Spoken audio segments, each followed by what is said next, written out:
Hello guys, welcome back to Little Preps.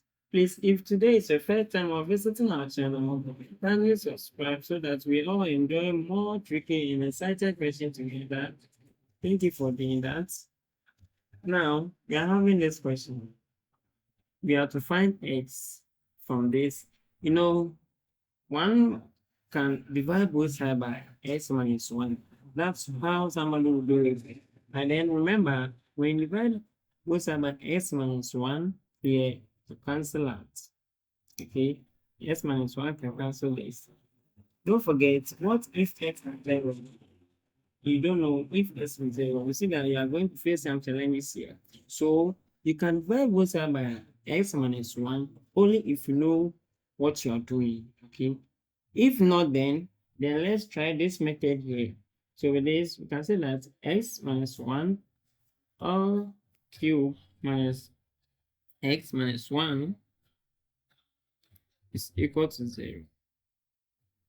Okay, so now we are having x cubed here, then x minus 1 here. We can factorize x minus 1 out, leaving the bracket x minus 1 all squared.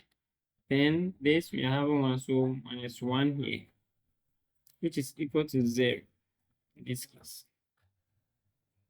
So now we are having two cases here. We are having x minus 1, which is equal to 0, and then x minus 1 all squared minus 1 is equal to 0. I hope you can see this. So let's solve this case for you. So we have x minus 1 is equal to 0. So x is equal to 1. Now let's tackle this. So we are having x minus 1 all squared minus 1 is equal to 0. So you can see that x minus 1 all squared is equal to 1. Okay. We have to get rid of the squared. So we can take square root of both sides here.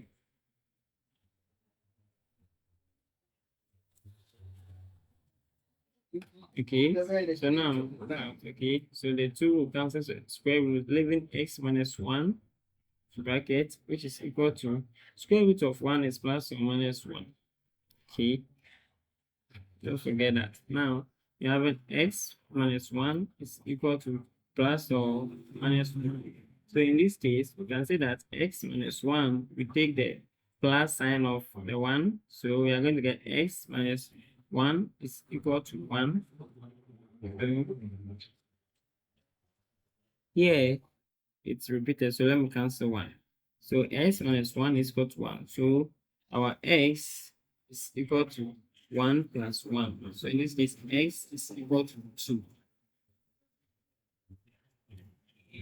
Then let's look at the negative 1. So x minus 1 is equal to negative 1. So x is equal to minus 1 plus 1. So x is equal to 0. So we are having x is equal to 0. That's one answer. And then x is equal to 1 as the second answer, meaning x is equal to 2. Okay, thank you for watching, and don't forget to subscribe to the channel for more and tricky questions. Bye bye.